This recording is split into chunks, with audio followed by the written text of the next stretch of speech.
Hey guys, how you're doing? In this video we will do some exercise on local extrema. So we are going to find some local maxima and local minima of a function using the first and the second derivative test. If you want to dive into the theory behind these exercises, you can click on the link appearing on video now.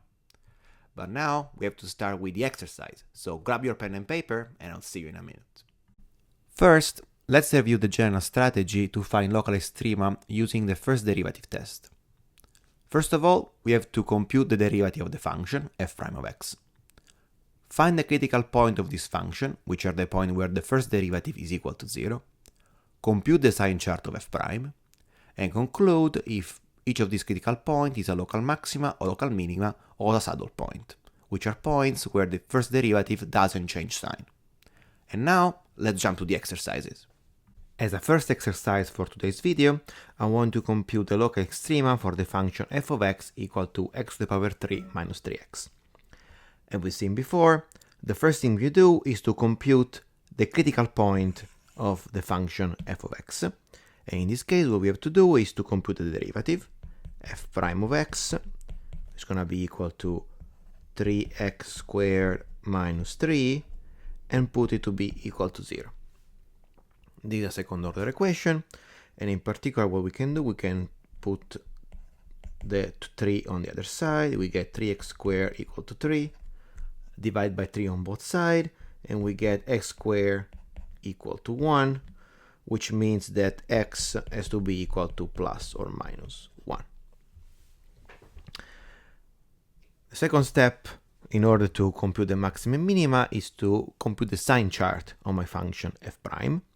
So we have two zeros for this function, and we want to find out when f prime of x is bigger than 0. So to do that, we draw a little line, we put our zeros, which are minus 1 and 1, and then we pick up 3 points in these 3 different intervals, and we can evaluate the function to figure it out its sign in those intervals. So between minus 1 and 1, I will take 0, because that's an easy point. And when x is equal to 0, f prime is equal to minus 3. Indeed, we have 3 times 0 minus 3, which is negative. So this is going to be a negative sign. For bigger than 1, we can take x equal to 2. So when x equal to 2, its derivative is 3 times 12 minus 3, which is something which is bigger than 0, so it's going to be positive. And for negative 1, I can pick up minus 2, and when x equal to minus 2, well, is again the same number as before, so it's a positive number. And now we're going to do this kind of a weirdish piecewise like a function, and whenever we see a plus here, we're going to go up until the point when the derivative is 0. Then we're going to go down whenever we see something negative, and then we go up again. Okay, so these high peak and this valley, they correspond to the point minus 1 and 1 when the derivative is equal to 0. And now we can identify easily the local max and min of my function. Indeed, my function f of x is going to have the same max and min as this piecewise function, and this piecewise function is easy to see. It's going to have a local maximum at minus 1 and a local minima at 1.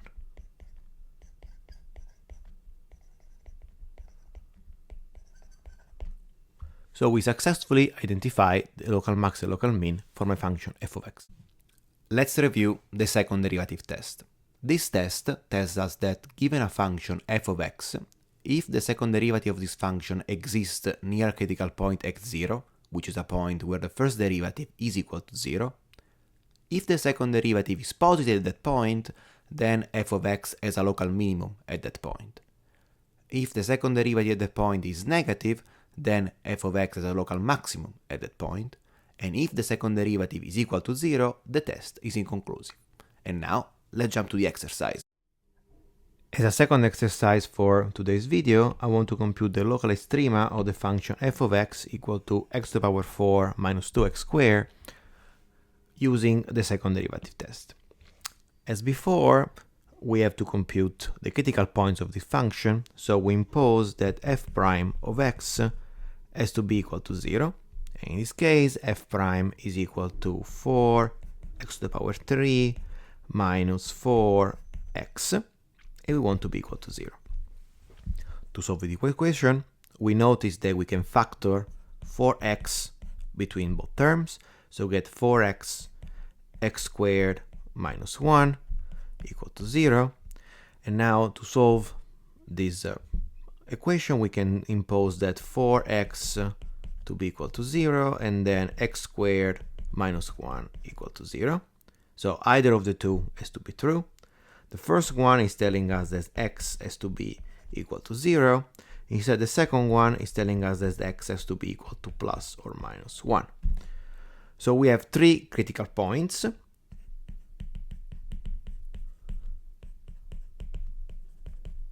Which are x equal to 0, x equal to 1, and x equal to minus 1. To apply the second derivative test, we need to compute the second derivative. So f second of x is equal to 12x squared minus 4. And in order to compute the derivative, I use this expression for f prime, which is a bit more convenient in this case. And now we have to evaluate f second at the three critical points. We start by x equal to 0, so f second of 0 is equal to 12 times 0 is 0, minus 4, so it is negative, which means that 0 is a local maximum for your function. We can compute f second now at 1, which is equal to 12 times 1 is 1, minus 4 is equal to 8, which is bigger than 0. So 1 is a local minimum for your function.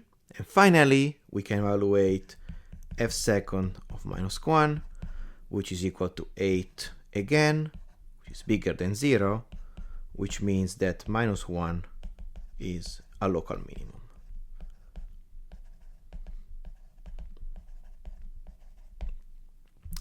So we have successfully applied the second derivative test to our function. As a last exercise for today's video, I want to compute the local extrema of the function f of x equal to x to the power 3 minus 1. As before, we have to find the critical points of this function, so we impose f prime to be equal to 0. So f prime in this case is equal to 3x squared, and we want to be equal to 0, which means that x can be only 0. So it's only one point, so we can use the second derivative test, for example. So we compute f second of x, and this is equal to 6x. But now, when we evaluate f second at 0, we get 0. Therefore, the test is inconclusive. So the second derivative test in this case cannot be applied.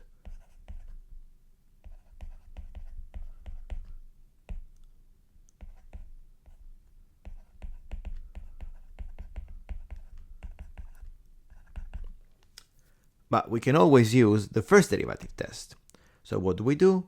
We do our little scheme, we put our zeros of f prime, and now we have to evaluate the function after and before 0. We can pick up 2 points, minus 1 and 1, and when x is equal to 1, f prime at 1 is equal to 1, which means that here is positive. And when we evaluate for x equal to minus 1, we have 3 times minus 1 squared, which is equal to 3, so we get a plus sign too. Which means that when we do our little plot, we're going to have a function that increases up until 0 and then increases again. Which means that the function does not change sign. So the derivative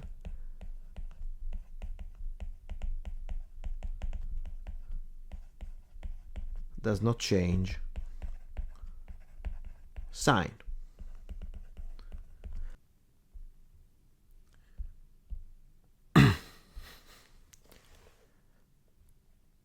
That is mean that is that mean that the first derivative test is inconclusive? No, the first derivative test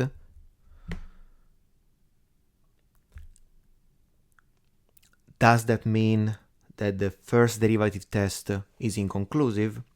No, what the derivative test is telling us is that this function does not have a local max or a local mean at the point 0, but it has a saddle point. What's a saddle point? Where it's a point where the first derivative doesn't change sign, therefore we're gonna have the function that keeps or increasing or decreasing. It's just gonna like stop increasing for a second. In particular, the function f of x has the following plot. We have x quadrate 3 minus 1. It's gonna be something like this. And you see that when x is equal to 0, the function does not have a local max or a mean, but it keeps increasing like that. And whenever you encounter a situation like this is the behavior of your function nearby that point. If you want to know more about the theory behind the local extrema of a function, I suggest you to check it out, the other video that I published last week. And that's all I have for you for today. I'll see you next time.